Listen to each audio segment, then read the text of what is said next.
Buenos días, ¿qué tal? ¿Me escuchan bien, supongo? Em, Vamos a empezar con la... ¿Qué pasa acá? Ya.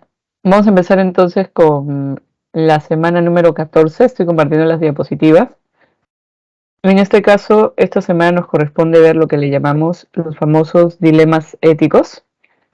La semana pasada ha sido sobre todo una visión histórica de lo que han dicho diferentes autores con respecto a la moral, con respecto a la ética, ¿no? Al bien.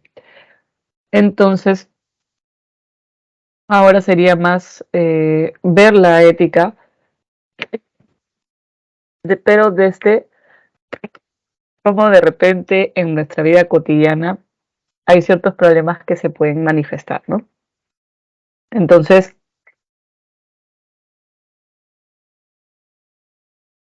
primero tenemos esto, ¿no? Los elementos de la persona moral. Cuando hablamos de persona moral, ah, ya. Cuando hablamos de persona moral, estamos hablando de cualquiera de nosotros que en teoría posee una moral. Ahora vamos a ver que no necesariamente desde que nacemos ya podemos ser considerados personas morales al menos, es decir, que ya poseemos moral. Hay personas que de repente por alguna circunstancia X han perdido las características que justamente nos hacen evidenciar que tiene una moral, y hay personas que podría ser, ¿no? Por ejemplo, un niño pequeño que no la tiene.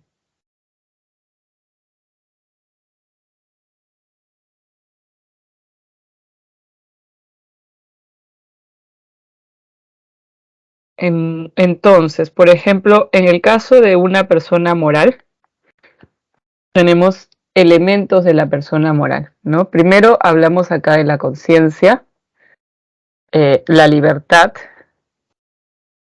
y eso nos permite inferir que si una persona tiene estas características, conciencia y libertad, también va a ser responsable moralmente de sus actos, ¿no? La conciencia moral, como dice acá, es una capacidad que nos permite distinguir, entendernos, o sea, es como el darse cuenta de qué es lo bueno y qué es lo malo. La conciencia es a partir de las nociones de bueno y malo que yo puedo ir aprendiendo, me hace darme cuenta, ¿no? Qué es correcto o incorrecto en ciertas circunstancias. Por ejemplo, si tengo que escoger entre mentir o no mentir, ¿no? ¿Qué es lo correcto? ¿Mentir o no mentir? Mi conciencia moral me hace darme cuenta que lo correcto sería, ¿no es cierto?, no mentir. Eh, entonces, por eso dice acá, ¿no? La conciencia moral es una capacidad que nos permite distinguir, diferenciar lo bueno y lo malo, ¿no es cierto? Eh, la libertad moral,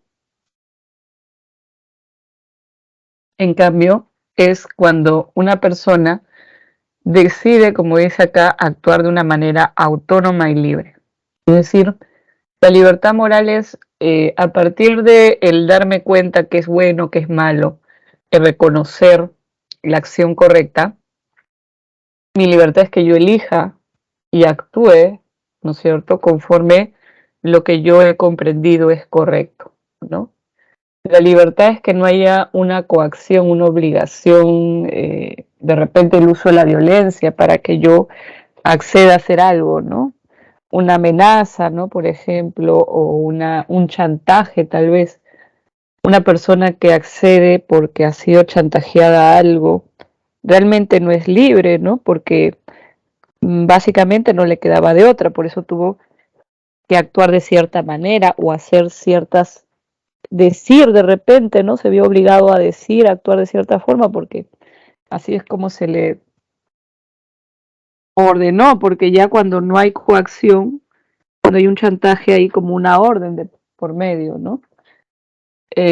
Por ejemplo, ¿no? Mi conciencia moral me dice es malo mentir, ¿no es cierto? Y mi libertad moral me indica que no debo de mentir, entonces decido no hacerlo, ¿no? Mi libertad moral es cuando ya decido que no voy a mentir. Y mi responsabilidad moral es, como dice acá, el que yo asuma las consecuencias de mis actos. El hecho de que yo reconozca que he actuado conforme al conocimiento de qué es lo correcto, que soy libre de actuar, entonces eso, ¿no es cierto?, implica que yo, al haber tenido estas dos características, acepto las consecuencias que pueden generar mis actos. Obviamente que hay consecuencias que nosotros, por ejemplo, no sé, de acá, no sé cuántos años, tal vez no podíamos prever, ¿no? Hay cosas que tal vez escapan a nosotros, pero hay consecuencias que sí, ¿no? Por ejemplo, si yo decido mentirle a una persona, sé más o menos qué consecuencias puede traer mi mentira. Puede beneficiar, perjudicar a alguien, ¿no? Eso, por ejemplo, esa es responsabilidad.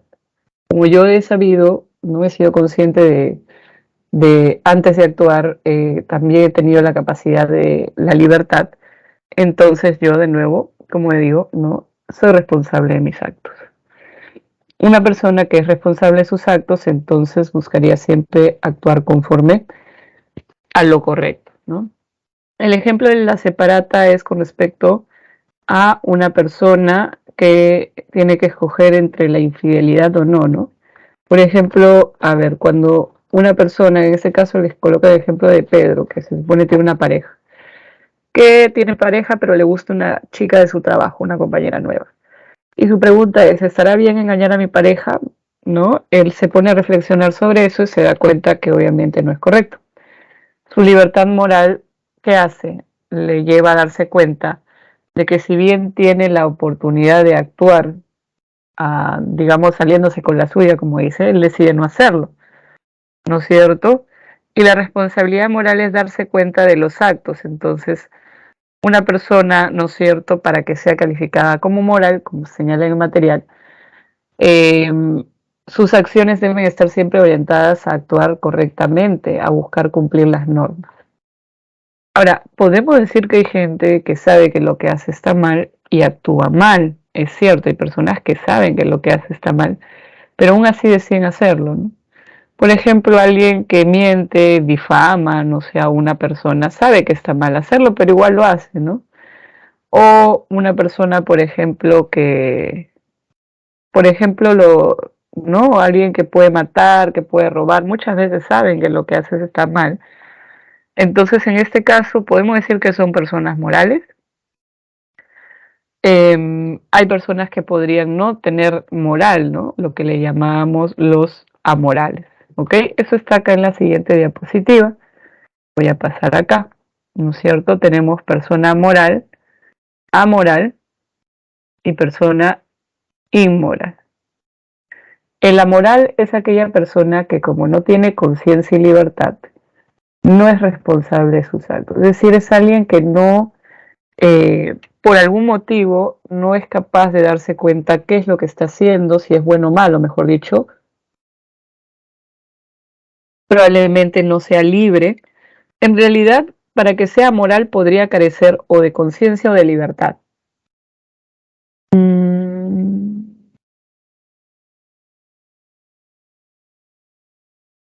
A ver, un ejemplo. Una persona un niño, ¿no? Un niño, una niña de, imagínense, 3 años, ¿no? Si esta personita, digamos, hace algo malo, probablemente a esa edad todavía no es consciente, o mejor dicho, no probablemente, no es consciente todavía realmente lo que implica su acción, ¿no? De repente le dijeron eso está mal, pero todavía no entiende por qué está mal, no ha interiorizado por qué, no ha entendido, no ha cobrado conciencia de eso. Entonces, quien va a asumir la responsabilidad de sus actos no va a ser, ¿no?, el infante de 3 años, va a ser algún adulto o alguna persona que esté a su cargo, ¿no? Pero podría ser una persona que es también, por ejemplo, un amoral puede ser una persona que es consciente de que es bueno o malo, pero tal vez lo están amenazando de muerte para que actúe de cierta manera. Y no hay ninguna otra salida, ¿no? Entonces dice, bueno, voy a tener que actuar así porque si no me voy a morir.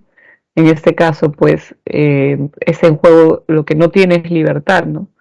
Es consciente, sí, porque sabe que lo que hace está mal, pero al no ser libre, ahí eso va a tener, eso genera que él no sea responsable de sus actos, ¿no es cierto?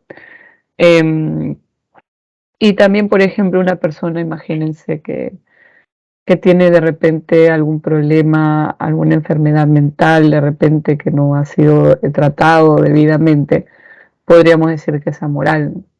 O sea, como decía, una persona tiene conciencia, libertad y por lo tanto debería ser responsable, pero el amoral carece de estos elementos, por lo tanto no asume las consecuencias de sus actos.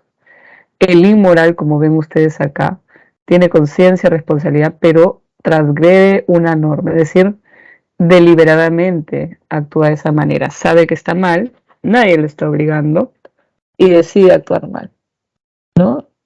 Por ejemplo, últimamente, como hay tantos escándalos de corrupción, ¿no? Acá, por ejemplo, la imagen alude a eso.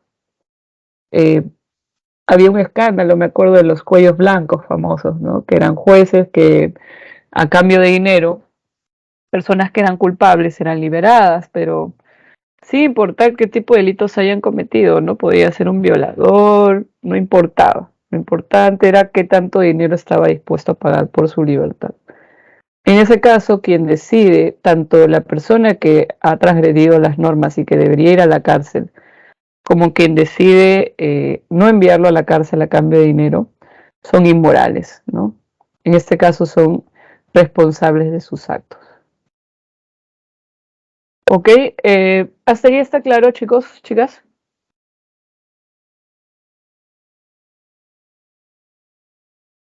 ¿Sí? Sí, Miss.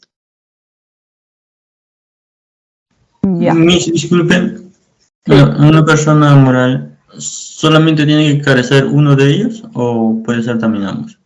Puede ser ambos también. Puede ser ambos o uno de ellos. No hay Gracias, problema con Miss. eso. De nada. Ahora, perdón, siempre estoy con la alergia en la mañana. Entonces tenemos el amoral y el inmoral, ¿no es cierto? Eh,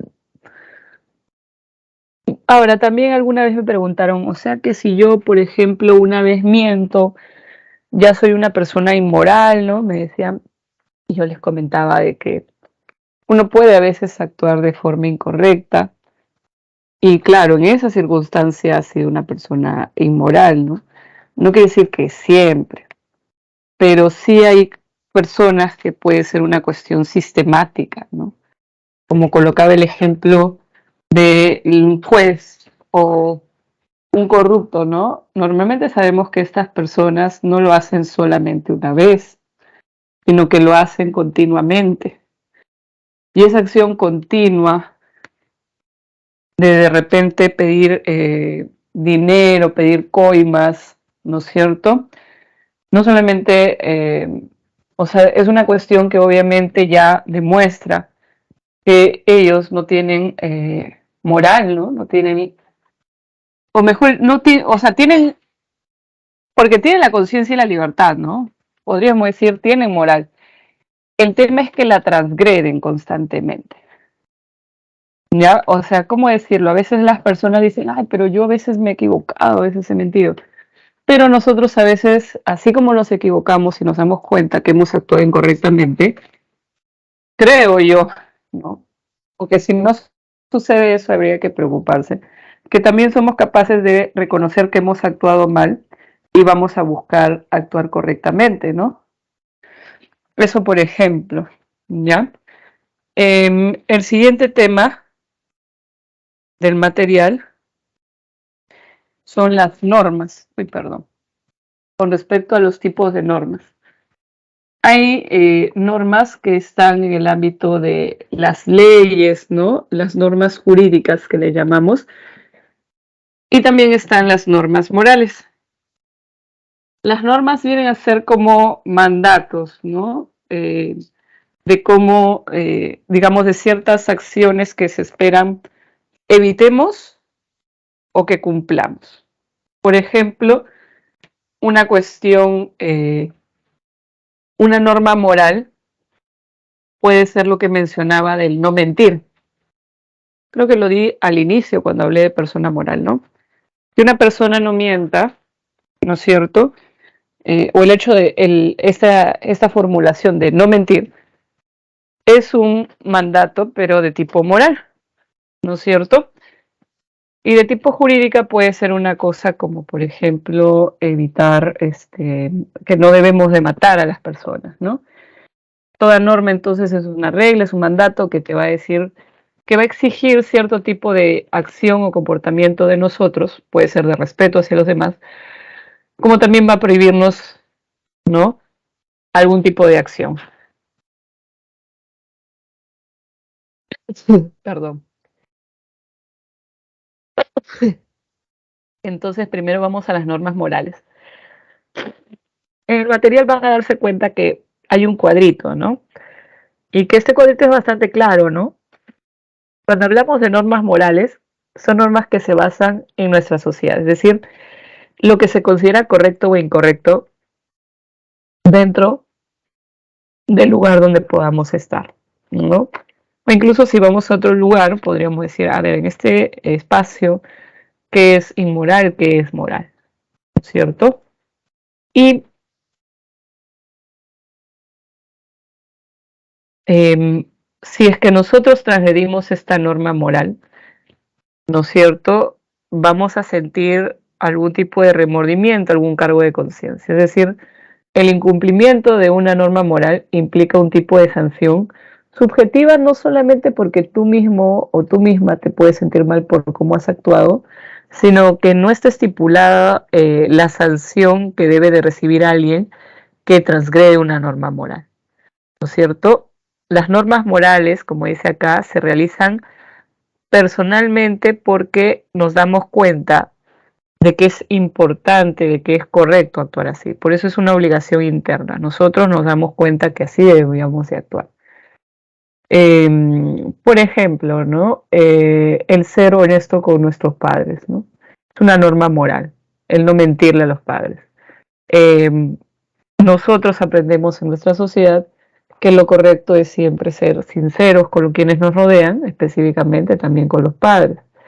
¿Por qué realizamos esto? Porque nos damos cuenta que es importante, que es lo correcto actuar de esa manera, nos convencemos de ello, ¿no? ¿Y qué pasa cuando les mentimos a nuestros padres? Podemos sentirnos mal, ¿no es cierto? Más allá de si ellos se enteren o alguien se entere de nuestra mentira, hay una sensación de que no hemos actuado correctamente. Y si tus padres se enteran, ¿no? No está estipulado cómo deberían de sancionarte. Si es que, por ejemplo, deciden que te van a sancionar con una semana sin internet, 2 semanas sin internet, sin salir o algo, no es estipulado, ¿no? Incluso cuánto tiempo debo de sentirme mal por haber actuado incorrectamente, tampoco, ¿no? Por eso es como decíamos, una norma moral y es una sanción subjetiva, ¿ok? En cambio, una norma jurídica, ¿ok? Es un mandato que el Estado propone, ¿no? Como dice la norma jurídica, se basa en el Estado, ¿ok? Es decir, en nuestra Constitución, en nuestras leyes, se mencionan, ¿no? Se indican qué tipo de acciones pueden ser sancionadas, como cuáles no.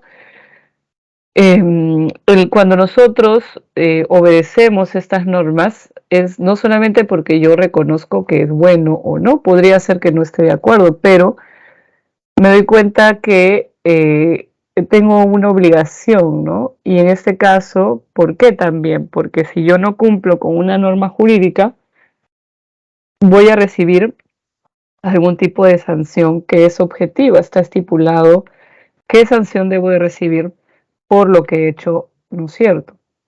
Entonces, por ejemplo, ¿no? Una norma jurídica es que las personas que postulan un cargo político no pueden mentir en su hoja de vida, en la cantidad de ingresos que tienen, ¿no? En su declaración jurada de bienes, por ejemplo. La norma jurídica implica eso. Entonces, Por ejemplo, hay cuestiones, como siempre digo, que pueden verse moralmente mal, pero también desde el punto de vista jurídico. El hecho de robar, ¿no? Moralmente es algo que es sancionado, pero también desde el punto de vista jurídico. Desde el punto de vista jurídico, en cambio, por ejemplo, sobrepasar el límite de velocidad es algo que está estipulado, ¿no? Más bien dentro de las normas morales, podríamos decir, está la intención de siempre respetar las normas jurídicas. ¿Qué pasa si las normas de mi sociedad me parecen injustas y las normas jurídicas también? Se puede buscar un cambio, sí, pero esta forma de hacerlo también tendría que ver con repensar qué se entiende por bueno, por malo, ¿no? Eso también es importante, ¿ya? Ahora, en el material luego de los tipos de normas, tenemos los valores fundamentales. Los valores éticos fundamentales. Se han considerado 5, pero ustedes mismos pueden, ¿no? Ustedes, chicas, también pueden reconocer que tal vez hay que pensar en otros, ya no solamente estos, ¿no? Estos son los clásicos, digamos, 5 valores fundamentales. Tenemos dignidad, igualdad, justicia, libertad, solidaridad. El valor de la dignidad es importante, ¿no? ¿Por qué? Porque, como ya lo sostenía Kant, nosotros somos fines en sí mismos. Y cuando somos reconocidos como fines en sí mismos, reconocemos que no somos medios para lograr un objetivo, ¿no? Cuando no se trata a las personas con dignidad, no se les está reconociendo el valor que poseen por el simple hecho de ser un ser humano, una persona. Algo que, como digo, se asocia mucho a Kant, se asocia mucho a los derechos humanos también. Porque, por ejemplo, si yo considero que todas las personas tienen dignidad, está mal que yo a ciertas personas no se las quiera reconocer porque de repente no tienen mi misma nacionalidad, ¿no? Porque no piensan igual que yo. La dignidad es un valor que tienen todas las personas por el simple hecho de ser un ser humano. Y tratar a las personas como medios es cuando, por ejemplo, las vemos como instrumentos, pensamos que vamos a obtener algo de repente de estas personas y no nos ponemos a pensar que en realidad no debemos de entender o usar a las personas de esta forma, ¿no? Es decir, que no debemos de pensar que de esta manera, ¿no es cierto?, vamos a lograr algo, y porque de todas maneras, ¿cómo decirlo? El usar a alguien y el tratar a alguien como un medio puede resultar a corto plazo beneficioso para algunos, pero es perjudicial para la sociedad, ¿no es cierto? Y para todos en general. ¿Ok? Eso es con respecto a la dignidad.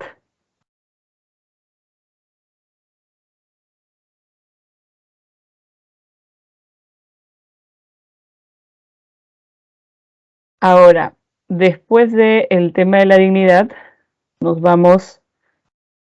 voy a colocar el valor de la igualdad.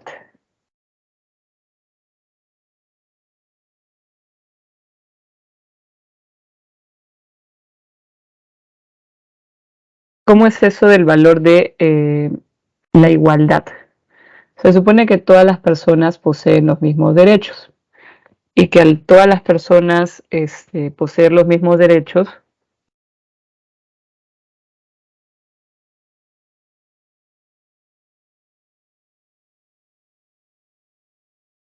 perdón, un ejemplo, a ver, para que se entienda. O sea, si todas las personas tienen los mismos derechos, no debería de discriminarse a nadie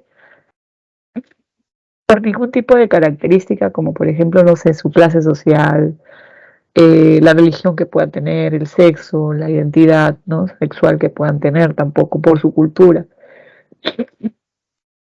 Siempre han habido a veces reportajes en los que se mencionan cómo en ciertos lugares, por de repente la forma como se vestía la persona, no querían dejarlos entrar a un lugar, ¿no? Por ejemplo, alguna vez en un reportaje, varias veces, cada cierto tiempo hacen esto de un restaurante, una discoteca, por ejemplo, donde ven a una persona que tiene ciertas características físicas, ¿no? Su color de piel o por la forma como va vestida, o por la forma como habla el castellano. Y en algunos lugares pues no los querían admitir, no los querían dejar entrar. Y a veces decían, no, es que el derecho de admisión no nos lo reservamos.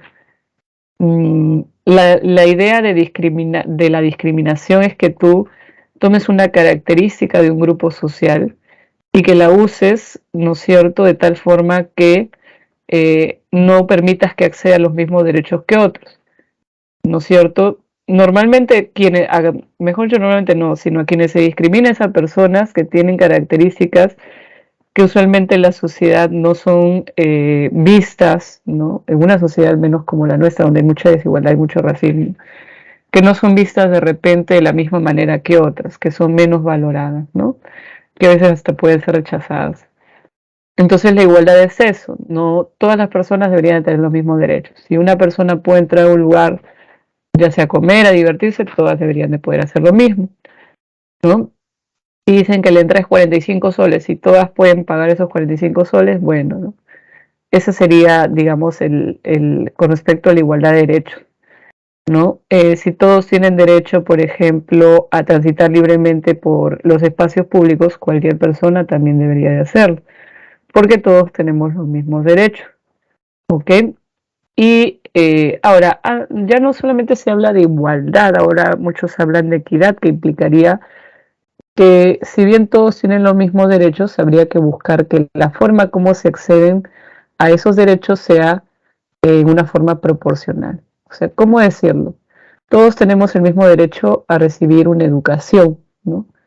Pero hay personas que por las mismas carencias económicas, sociales que pueden haber, podrían, ¿no es cierto? Podría el Estado buscar una forma de ayudarlos para que realmente puedan acceder a este derecho a la educación. Eso, por ejemplo, abogaría muchos de los que hablan por equidad de repente, ¿no? Y con respecto al valor de la solidaridad, también muchos consideran que es importante para una sociedad justa, una sociedad armoniosa, pacífica, ¿no? La solidaridad es que podamos cooperar con las demás personas ante cualquier tipo de dificultad que puedan tener. Es decir, si vivimos en una comunidad, si somos parte de un grupo, de una sociedad, ¿no es cierto? Todas las personas deberían de sentir, más que, digamos, sentir que pueden apoyar, pero más que sentir es el apoyar o el buscar, ¿no es cierto?, el apoyo de otros. O sea, va de un lado para el otro. Es como decir, ser solidario implica, o vivir en una sociedad donde hay solidaridad, que si yo realmente siento o tengo alguna dificultad que no puedo solucionar yo sola, ¿no? Podría recurrir a los que pertenecen a mi comunidad y pedirles algún tipo de cooperación, ¿no? Apelar a su solidaridad, como también nosotros, las personas que de repente notamos que un grupo, parte de nuestra comunidad está siendo afectada por algo, nosotros no seríamos indiferentes, ¿no? La solidaridad es opuesta a la indiferencia social o al egoísmo. Por ejemplo, ser solidarios implicaría que si yo veo personas que tienen menos recursos que yo y puedo de alguna forma u otra ayudarlos, lo haría, ¿no?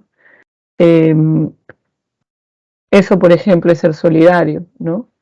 En el caso de nosotros hay cuestiones a nivel nacional que a veces se organizan, que teletones, que rifas, colectas, ¿no? Sobre todo veo colectas. Y en los barrios, en las comunidades más pequeñas, hacen, por ejemplo, rifas, hacen polladas, ¿no? O también he visto parrillada, creo chuletada, ¿no? También es una forma de mostrar la solidaridad. ¿Ok? Como digo, lo opuesto a ser solidario es ser egoísta, ¿no? De todas maneras, hay cuestiones que no vamos a solucionar siendo solidarios. O sea, no vas a eliminar la pobreza del Perú con tu solidaridad, pero eso no quiere decir que este valor no sea importante. No lo vas a solucionar, pero puedes ayudar a un grupo de personas, ¿no? Esa es la solidaridad. La justicia, que es un tema que es importante para la filosofía, tanto como para la ética como para la política, eh, tiene que ver con la forma en la cual se reparten tanto los bienes como los castigos. más allá de la condición de las características que podamos tener, todas las personas, por ejemplo, si cometemos algún tipo de infracción, deberíamos ser sancionadas de la misma manera. Por ejemplo, si una persona atropella a otra y la deja gravemente herida, cualquier persona que cometa este tipo de acción debería ser detenida, debería ser sancionada. Obviamente hay características que pueden agravar la cantidad de años que puedas recibir en la cárcel. Por ejemplo, que si conducía en estado de ebriedad, si conducía a exceso de velocidad, si no tenía brevete, ¿no es cierto? En este caso, la justicia implicaría que todos reciban el mismo castigo. Entonces, si una persona que es de una clase social alta, que tiene muchos recursos o que es famosa, debería ser igualmente condenada que alguien que no lo tiene. Cuando no vives en una sociedad justa, que en este caso podríamos decir que también nos falta, ¿no? Porque han habido casos de personas que podrían haber ido a la cárcel por esto, pero no han ido, ¿no? O fueron, pero una pena que no, que realmente no era la adecuada, ¿no? O por matar a alguien, ¿no? ¿Quiénes pueden ser sancionados? Se supone que todos, ¿no? Que está prohibido matar. Sin embargo, han habido casos de personas que no han ido a la cárcel o que simplemente su condena no ha sido como debería de haber sucedido, ¿no? También han habido casos en los cuales sí, ¿no? Pero como digo, la idea de la justicia es que la distribución de los bienes, de los castigos, no sea privilegiando un grupo. Privilegiar o los privilegios sociales tienen que ver con algún tipo de ventaja social que tiene ciertos grupos de personas, ¿no? El que tú tengas una ventaja que otros no tienen, por lo general lo que va a hacer es que tú recibas beneficios que no mereces, que no deberías o que todos deberían de tener de la misma manera, pero una persona que es privilegiada los recibe, ¿no es cierto? En cambio, una persona que no tiene esos privilegios muy difícilmente va a poder recibir ese tipo de ventajas o beneficios. ¿Ok? Entonces, cuando hablamos de justicia, la idea es evitar de que haya algún tipo de privilegio para ciertos grupos y que todos más bien tengan el mismo tipo de bien y el mismo tipo de castigo. Como digo, el concepto de justicia también es algo que se debate mucho en filosofía. Hay un filósofo que creo que vamos a ver en filosofía política que se llama Rawls. Sobre justicia incluso también ya hablaba Aristóteles, ya hablaba Platón, ¿no? Y con respecto a la libertad, también es un tema que se ve mucho en filosofía. La libertad es el reconocimiento de la autonomía de las personas. Autonomía viene de autos nomos, ¿no? De las normas que nosotros mismos nos damos. Una persona que es autónoma tiene la voluntad para elegir, para actuar y ser coaccionado. Cuando vivimos en una sociedad donde prima la libertad, las personas tienen el derecho de elegir, de tomar sus decisiones. Ahora, quien por ejemplo habla de la libertad es John Stuart Mill, que lo hemos visto que es un utilitarista también. Kant, por ejemplo, también habla de la autonomía, de la libertad. Y en general hay varios autores en filosofía que podríamos buscar que nos hablan de este tema. Cuando hablamos de ser libres, ¿no? ¿Hasta qué punto uno puede decir, esta es mi libertad y no estoy haciendo nada malo porque estoy ejerciendo?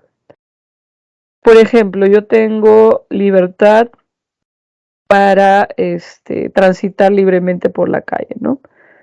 Pero ¿dónde acaba esa libertad? De repente, si en este libre tránsito, tal vez, no sé, agredo a alguna persona, ¿no?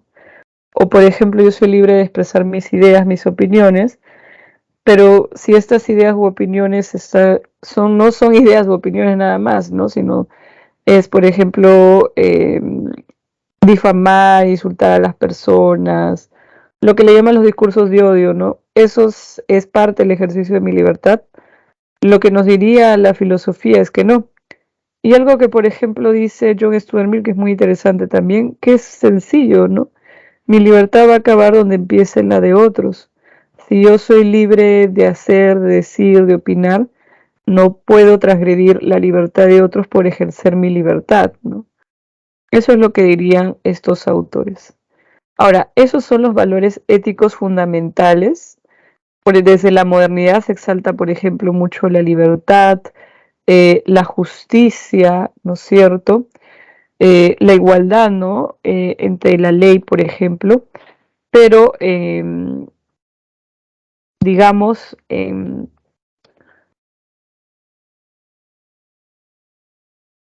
no, nosotros ahora podríamos seguir replanteándonos si solamente estos valores podrían ser los fundamentales, ¿no?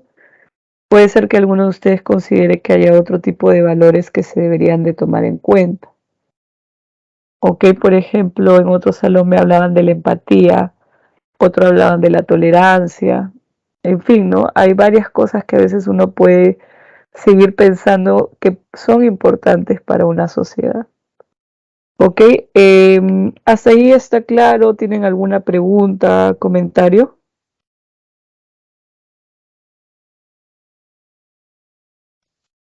Miss, ¿podría repetir ese ejemplo que dijo sobre la igualdad de esas personas, que todo está bien, por ejemplo, si en ese caso las personas pueden pagar 45 soles, allí no habría discriminación? La discriminación sería, por ejemplo, porque un establecimiento cobra 45 soles la entrada, imagínate, ¿no? Si es un establecimiento privado y todas las personas que quieran entrar pueden pagar los 45 soles, se supone que ahí no habría discriminación, porque podría decir esa persona, pero es mi empresa, ¿no? Este es mi local, yo cobro 45.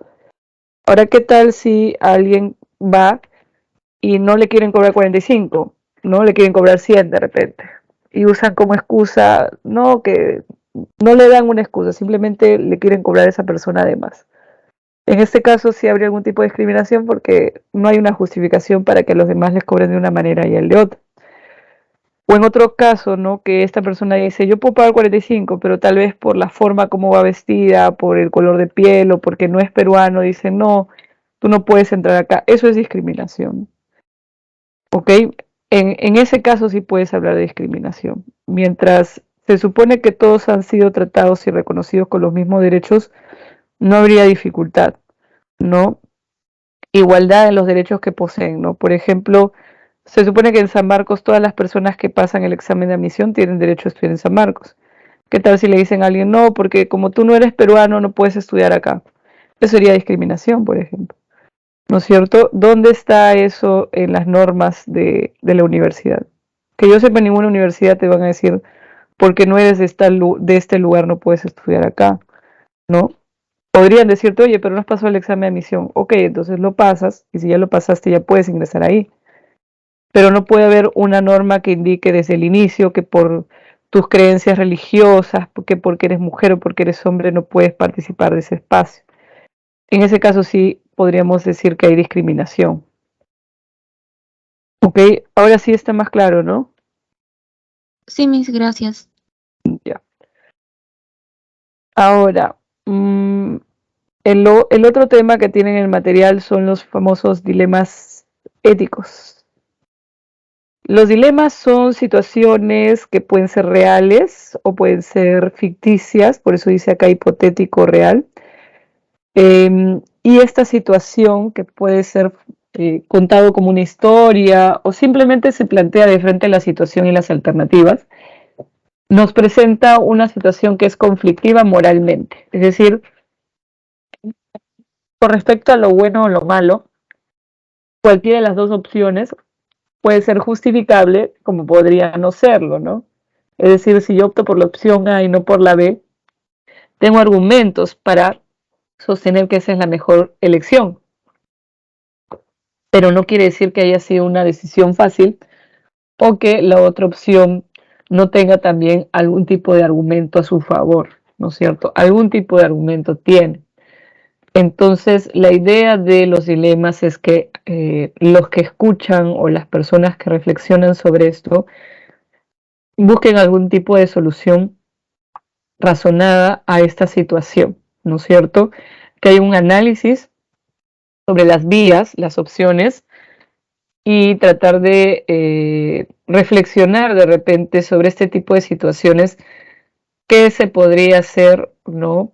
O cómo podríamos escoger la mejor opción. Como digo, el problema es que un dilema no es que sea una decisión sencilla, ¿no? Por ejemplo, uno hipotético que es muy conocido es el problema del tren, ¿no? Que nos imaginemos que viene un tren a toda velocidad y que ese tren a toda velocidad de repente no tiene frenos y está yendo por una vía donde va a matar a 5 personas y si nosotros solamente tenemos la opción o de dejarlo que avance o de mover la palanca y que este tren mate solamente a una. En este caso, ¿qué podríamos decir? ¿Qué haríamos, no? Cualquiera de las dos opciones es difícil. ¿Y por qué cualquiera de las dos opciones es difícil? Es difícil porque estás hablando de personas, así sea una vida, son 5 vidas, son personas, ¿no? Podríamos incluso variar, podríamos decir, ¿qué tal si esa única persona es tu familia y esas 5 personas no las conoces, ¿no? ¿Qué tal si una persona es doctora y los otros 5 son, no sé, ciudadanos comunes y corrientes, no sabes nada de ellos, ¿no? En fin, podemos seguir variando y variando, ¿no?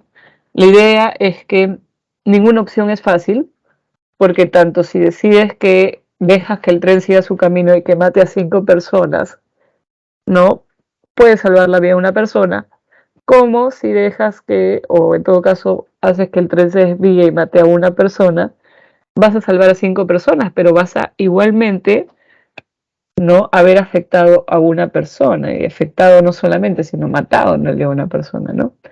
Entonces el dilema hipotético es eso, es una situación conflictiva moralmente y dilemas reales, ¿no? Imagínense, por ejemplo, los bomberos, ¿no? Los bomberos muchas veces son los primeros que llegan a los accidentes. Entonces un bombero que llega a un accidente, por ejemplo, y tiene que escoger entre ayudar a una persona o a otra. De repente puede ayudar a las dos, ¿no?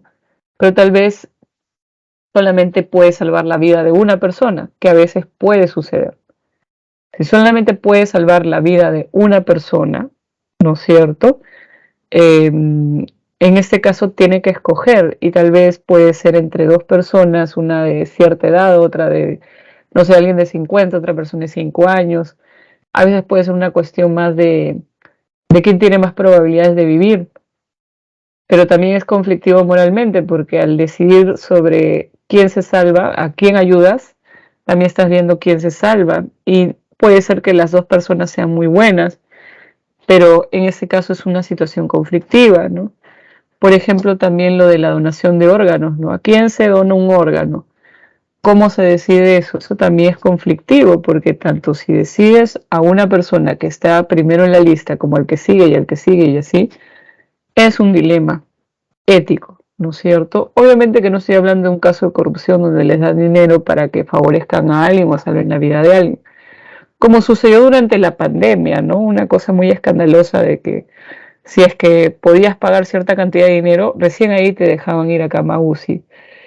Y obviamente ese tipo de personas, que yo sepa, todavía no están en la cárcel todas, ¿no? Deberían de estar en la cárcel porque estaban cobrando por salvar la vida de las personas y cuánta gente hubiera podido salvarse pese a que no tenía dinero, ¿no? En ese caso no es un dilema, es alguien que había un caso de corrupción, ¿no?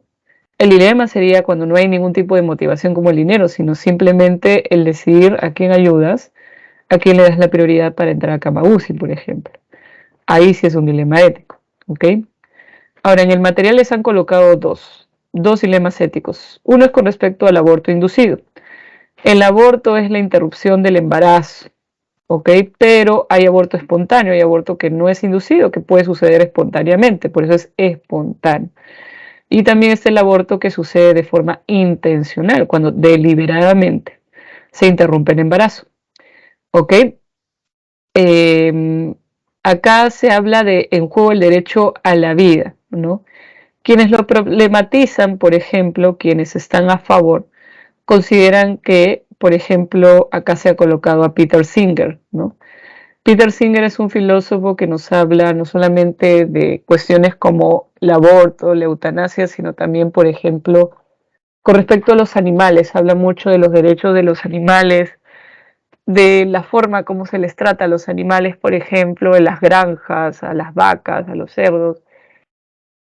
Un trato que obviamente nosotros no aceptaríamos para animales como un perro o un gato, ¿no? Pero ¿por qué en el caso de otras especies sí lo aceptamos y hasta las consumimos, pero en el caso de otras no?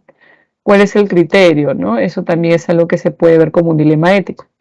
Ahora, volviendo al tema del aborto inducido, los que están a favor, algunos argumentan como Peter Singer, dice él que cuando nosotros hablamos de un feto, no es lo mismo, no es sinónimo de ser humano o de persona, ¿no? Las personas que consideran que está mal matar a una persona están en lo correcto. Y si asumen que un feto es una persona, ahí está el problema, porque para él un feto no es una persona, pues una persona tiene autoconciencia y razón. El feto pertenece a la especie biológica del ser humano, pero no tiene la capacidad de pensar, no tiene la autoconciencia. Ojo, que normalmente quienes hablan a favor del aborto tampoco es que digan cuando ya está a punto de dar a luz que ahí se debería de permitir el aborto. Hay una cantidad de meses en las cuales se puede llevar a cabo y no hay riesgo ni para la gestante, no hay riesgo para la gestante, ¿no es cierto? Pero después ya es riesgoso, ¿no? Eh, Ahora, en el caso de Singer, no se trata de por qué decide hacerlo, quién decide hacerlo, sino de quién es el derecho a la vida, ¿no? De quién es el derecho a la libertad. La elección, la vida, son derechos que tienen las personas, pero no los fetos. Por eso, desde el punto de vista de Singer y también muchas personas que coinciden con él, consideran que el feto pertenece a la especie humana, pero al no poseer ni razón ni autoconciencia, puede ser considerado como una persona. Por lo tanto, los padres, la madre, que sí es quien posee el derecho a la vida y la libertad, es quien debe decidir sobre la interrupción o no del embarazo. Ahora, por ejemplo, una postura que critica esto es la de Robert Speyman. Me parece que él es un filósofo teólogo que considera que el feto ya es persona. ¿Por qué? Porque él desde la concepción cristiana argumenta que la persona es persona desde el momento de la concepción, es decir, desde el momento que se concibe, ¿no? Desde que el momento que hablamos de la concepción del ser humano, ya podemos decir que este es persona. Entonces ya no se trata de la cantidad de tiempo que tengan, de los meses, sino desde el primer día ya es una persona y por lo tanto se debe garantizar sus derechos, en este caso el derecho a la vida. Obviamente que tampoco es un tema sencillo, porque hablar de el aborto inducido, tanto quienes están a favor como en contra, como quienes deciden hacerlo, no es una decisión sencilla, ¿no? Eso es con respecto al aborto. Y hay otro dilema que les han colocado en el material, que es sobre la eutanasia. En el Perú, por ejemplo, tenemos una activista que se llama Ana Estrada, que ha solicitado varias veces al Estado que se le reconozca su derecho a la eutanasia. La eutanasia no es el derecho, digamos, no es el pedir que se mate a la gente, ¿no? Quienes buscan, en este caso sí es importante el motivo, porque cuando se trata del aborto, si se dan cuenta, Singer no dice no porque ha sufrido violación o porque es un aborto terapéutico, no se trata del motivo, se trata de que simplemente no estamos hablando de un feto. Hay personas que sí argumentan por el lado de los motivos, como que también hay gente que los critica, ¿no? En este caso, en la eutanasia, sí es importante el motivo. Quien solicita la eutanasia, la que también le llaman una muerte compasiva, es porque la familia o la misma persona que sufre algún tipo de enfermedad que puede ser degenerativa, que puede generar mucho dolor o sufrimiento a las personas, un dolor, un sufrimiento o un deterioro que ya la ciencia no puede digamos, paliar, ¿no? En este caso, las personas pueden solicitar la eutanasia, ¿no? Hay posturas a favor y hay posturas en contra. Quienes argumentan a favor hablan mucho del derecho fundamental a la libertad, ya que las personas tengan la capacidad de elegir cómo, hasta qué punto pueden decir que su vida es deseable, ¿no? Ustedes deben saber, seguramente deben haber escuchado o visto alguna película de casos de personas que tienen alguna enfermedad degenerativa que en algún momento ya no van a poder valerse por sí mismas, incluso ya de repente no van a poder ni comunicarse en algún momento solicitan, ¿no?, la eutanasia. Como también hay personas que pueden tener alguna enfermedad, por ejemplo, algún tipo de cáncer, que tal vez en algunas etapas hay algunos tipos de cáncer que son muy agresivos de repente, y tal vez la persona que lo sufre quiere solicitar, ¿no es cierto?, esta muerte compasiva, como digo, ¿no? ¿Por qué? Porque, aunque no lo crean, también quienes hablan a favor de la eutanasia no solamente hablan del derecho fundamental a la libertad, sino que problematizan mucho este concepto de vida, ¿no? Para ellos, claro, es un derecho a la vida, pero que se está entendiendo por vida, ¿no? En cambio, quienes se oponen a la eutanasia, ¿no es cierto?, como dice acá, lo que critican es que se anteponga el derecho a la libertad al derecho a la vida. Para ellos se trata de salvar la vida de las personas. No puedes atentar contra la vida de alguien y menos contra su propia vida. En este caso, más allá del tipo de vida, es simplemente la vida en general. Por lo general, los que se oponen a la eutanasia consideran que se debe respetar. O sea, ¿cómo decirlo? Para ellos no se trata de si mi vida es buena, si estoy sufriendo o no, sino que la vida en sí misma, por ejemplo, desde el punto de vista del cristianismo, es algo que Dios nos ha dado, ¿no? Y para los que están en contra no podría ser algo que el ser humano arrebate a otro o que se lo arrebate a sí mismo. Ahora, no necesariamente, eso también es muy importante, quienes están a favor o en contra de la eutanasia van a argumentar desde el punto de vista de la libertad o la vida. Puede ser que usen otros argumentos. No necesariamente quien está a favor del embarazo tiene que ser una persona que no cree en Dios o que no sea cristiana, como también no necesariamente quien esté en contra tiene que ser un cristiano, ¿no? Igual pasa con el tema del aborto inducido. No es que solamente ya perteneces a una religión o ya tienes una forma de pensar y ya tienes que estar a favor o en contra. Lo ideal es que en realidad las personas, más allá de estas creencias, puedan, ¿no es cierto?, decidir sobre en qué postura están, si se consideran a favor, en contra, en fin, ¿no? Ahora, ¿pueden haber otros dilemas éticos? Claro. Por ejemplo, con respecto a lo que mencioné de Singer, ¿no? ¿Cómo se trata a los animales, ¿no? Este trato que se les da, por ejemplo, en las granjas donde se crían a los animales, donde se producen luego todo lo que comemos, ¿no? Todos los productos en base a la carne o los lácteos, ¿no? ¿Es justo? ¿No es justo?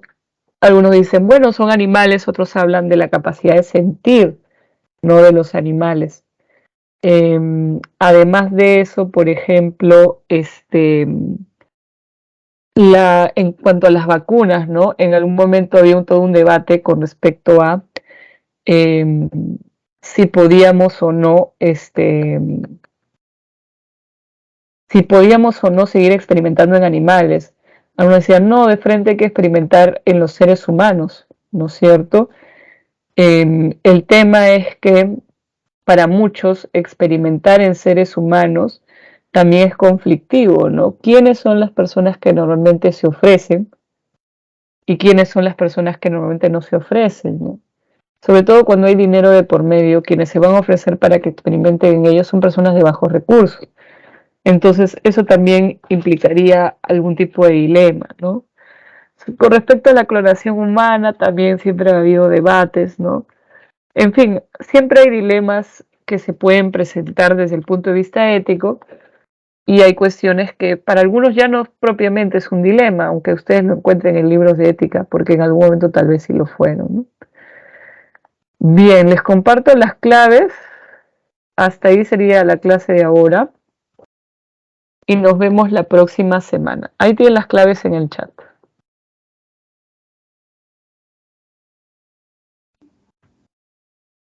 Bien, nos estaríamos viendo entonces el próximo martes. Chao, chao, chicos, chicas, cuídense. Nos vemos. Chao, mis, cuídese. Gracias, mi Dios bendiga. Gracias.